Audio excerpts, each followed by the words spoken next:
the most likely outcome is a grand coalition made up of the center-left, Mr. Berlusconi's center-right, and Monti's own centrists.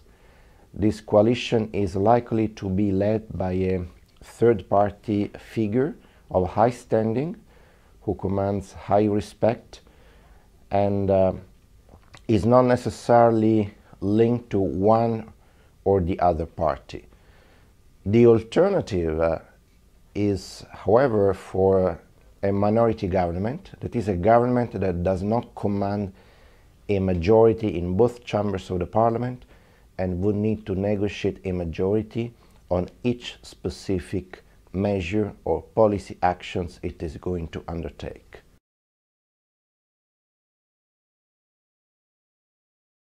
There are two main scenarios in Italy right now. One is a more benign scenario where the major parties do manage to form a national unity cabinet.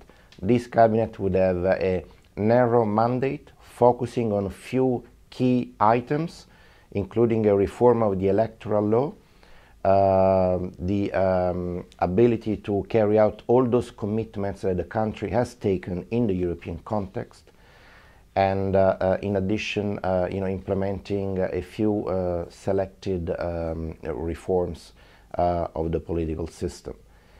The other scenario, however, is that of a minority government.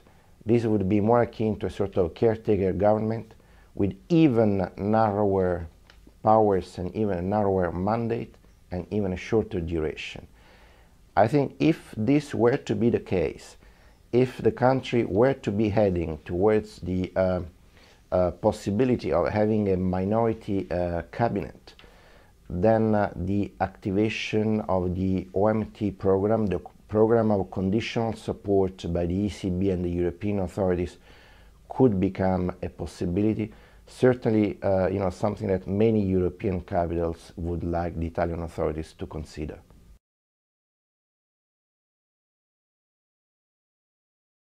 It would be wrong, I believe, to assume that this vote is a vote against Europe, is a vote by the Italians against the euro. It is more a vote against the European-led austerity policies. Income, GDP last year contracted by 2.2%.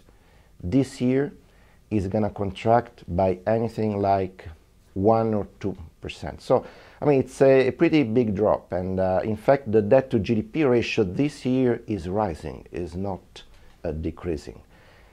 And therefore, we are really seeing the limits of this one-way approach, this adjustment process that is unilaterally posed on the shoulders of the southern economies without a broader coordinating framework.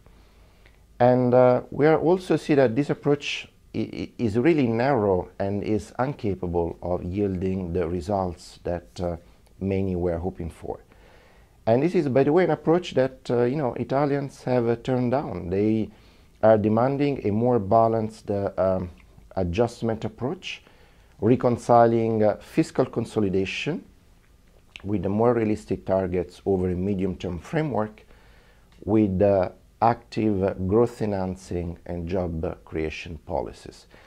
And because Italy is the third economy, largest economy of the Eurozone, I would assume that these results are going to be taken into account in Brussels and elsewhere.